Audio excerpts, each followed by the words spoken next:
Today I'm riding Switzerland's incredible high-speed train, the all-new SBB Giruno. I'll travel from beautiful Lugano in the Italian-speaking regions, directly underneath the Alps mountains through the world's longest tunnel, on the way to Zürich, the country's biggest city. Join me to see the revolutionary features of this train, including the low-floor design, onboard restaurant, and the stylish first-class interior. This is Lugano, one of Switzerland's largest cities and also one of its prettiest. In front of me is Lugano's main station, one of a few in the city. The station building is of an older design, but was totally overhauled in 2017. This beautiful building features a small buffet, as well as a tourist information office. Just outside this, there's even a collectible stamp, much like Eki stamps in Japan. This isn't the only station on this site, with Lugano's steep terrain lending itself to funicular railways. This one runs down to the cathedral and city centre. And just across the road, you'll find the FLP station, running on the 25-minute ride to Ponte Tresa. Smile! Also included in the 2017 upgrades to the station was this new construction, just next door to the classic building. Let's head down there and take a look around. There are numerous shops and food outlets, though being in Switzerland, these are not cheap. Platforms are accessed by use of an underpass. My train today is Eurocity number 320, the 1630 service to Zürich Hauptbahnhof. We'll depart from platform 3, so let's head on up. The station here consists of just 4 platforms. This is pretty impressive considering how many trains depart from here, 15 per hour. All services here are operated by SBB, the national operator of Switzerland. With Switzerland being a multilingual country, the brand has a different name for each of the 3 main languages used.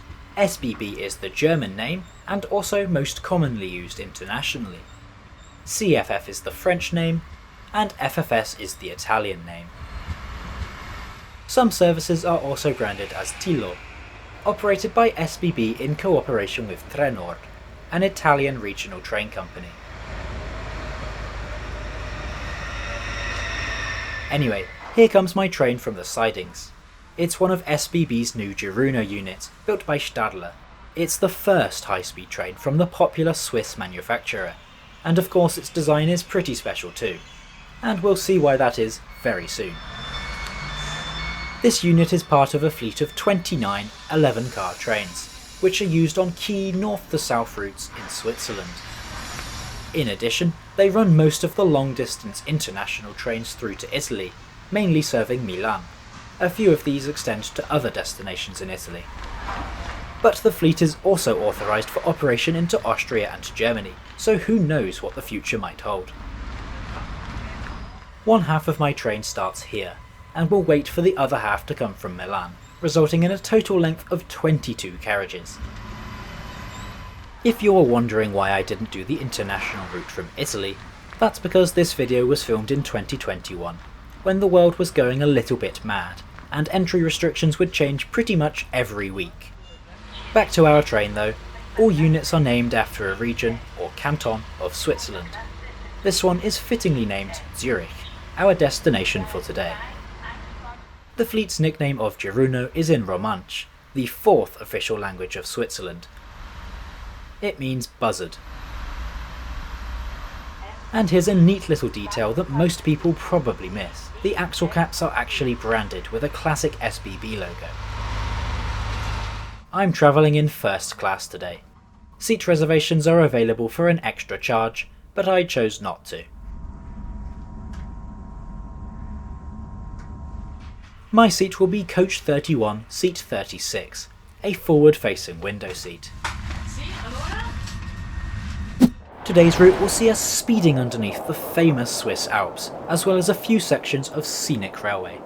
We'll head north for the entire trip to Zurich. The journey is scheduled to take 1 hour and 57 minutes to cover 179 kilometres, or about 111 miles. Departure from Lugano is on time to the second at 16:30. Immediately after leaving, we enter a tunnel. Though this isn't quite one of the two famous base tunnels we'll be using today, those aren't far off. The first of these is the Giruno base tunnel, the smaller of the two. It is just 15 kilometres long, allowing for speeds up to 200 kilometres an hour. Unfortunately, the inside of tunnels is a little bit boring. We'll look around the interior of the train soon, but for now, I'll fast forward a little bit. We emerge a few minutes later at the town of Giubiasco, having bypassed Monte Ceneri. This new tunnel shaves 8 minutes off of our journey, and most importantly allows for more capacity in this busy area.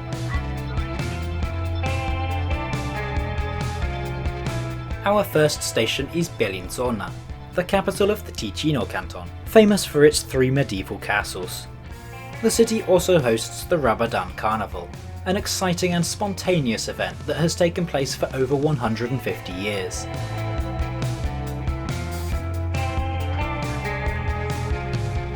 We now continue through some incredible mountain scenery on our way to the Goldar base tunnel, the longest railway tunnel in the world. Despite being a high-speed train capable of 250 km an hour, we spent much of our journey going considerably slower, sometimes even just half of this speed.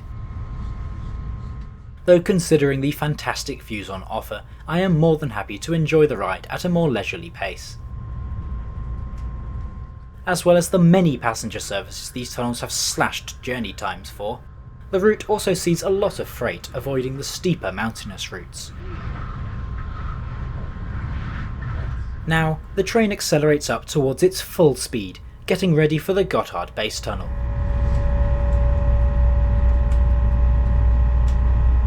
We get one last glimpse at the Italian-speaking part of Switzerland before entering this marvel of engineering. As we'll be down here for 20 minutes, let's take a look around the interior here in first class. Starting with the seats. These are in a 2+1 layout, with a few extra single seats at the carriage ends. These super spacious seats are in high demand, and for good reason, so don't be surprised if they are already taken. The comfort in these seats is pretty good, with decent padding and good ergonomics. Up top, you'll find a winged headrest, with SBB's traditional red head cushion. Between the seats, there's a pair of well-sized armrests. And beneath this, 2 power sockets for each seat, one Swiss style and one regular European style. Convenient if you can't use the Swiss ones. Next to that is a pair of large drink holders. This seat also reclines, controlled using the handle beneath the seat. Legroom here is absolutely fantastic. There was so much space to stretch out, I was really impressed. Second class also had great legroom, which I was relieved to see, as the previous Pendolino trains on this route were incredibly tight. I could barely fit my 2 fingers. On the seat in front is a folding seatback table. This looks fairly small, but does have a sliding bracket to support a laptop. At window seats, you'll also find a small table fixed to the wall. Frustratingly, this doesn't quite line up with the folding table, but does give you a nice bit of extra space to work with. Last up, a little storage net for smaller personal items.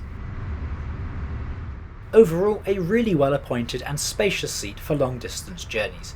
I was impressed. The train is also equipped with adequate space for luggage storage, with huge luggage stacks found throughout. Above the seats there are medium-sized luggage racks, but these are even bigger on the low floor sections.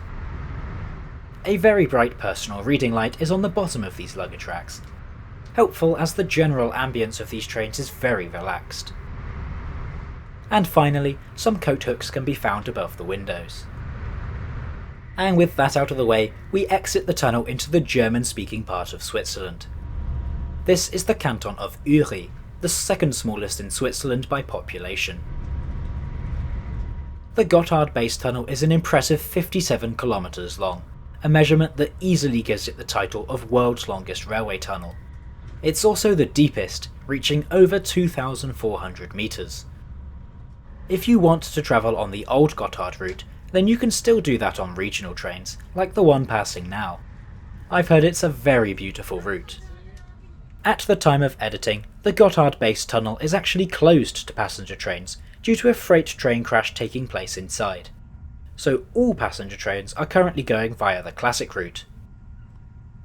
From here we run along Lake Lucerne, getting fleeting views over the strangely shaped lake as we weave through trees and cliff edges.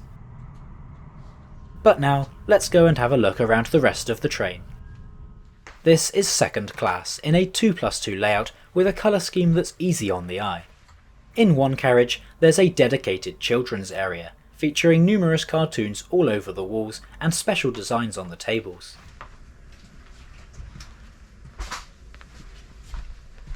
Also note how the floor is not totally flat, as it is on most high-speed trains. This is due to the low floor design needing higher floors above the wheel sets. Unfortunately, it doesn't quite get low enough to offer level boarding, unlike many other Stadler units. Through here is the restaurant, however there was a big problem with visiting here. Only the restaurant in the other half of the train was open, and I could unfortunately not get to it. Lastly, there are 4 wheelchair spaces per 11 car set, meaning this 22 car train has 8 spaces for wheelchairs. Accessible toilets are located right next door. Our next stop is Goldar, a major junction on the Swiss railway network, named after the 2 nearby villages of Art and Goldar. We're now not far from Zürich, but there are still some interesting things to show you on this train.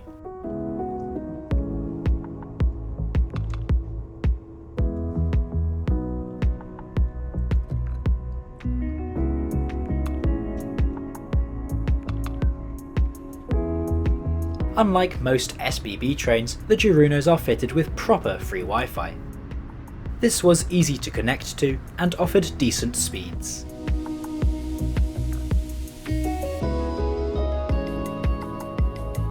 Multiple toilets are spread out across the train. These were all in great condition. The soap and water were both working fine. Paper towels are provided for drying your hands. Interestingly, some of the toilets were only urinals, which isn't too common on European trains. Our final intermediate stop is Zug. Those who know a bit of German will recognise this as the word for train.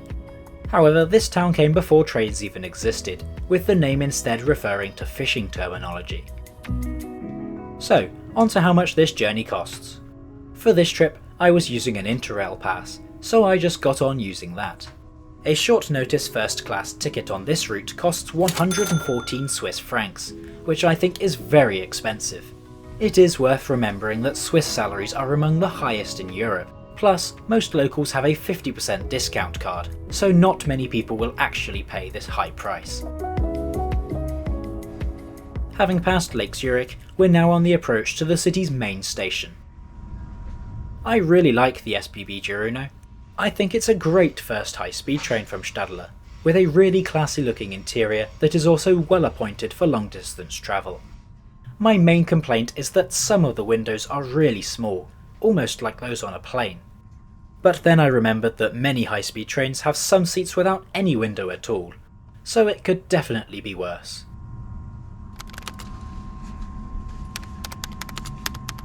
We pull into Zürich Hauptbahnhof just 3 minutes behind schedule, at 18:30. This was a very impressive trip, and as always, I'm interested to hear what you think in the comments. However, the Swiss railways don't always get things right, so make sure to watch my video on SBB's failed high-speed train by clicking up here now.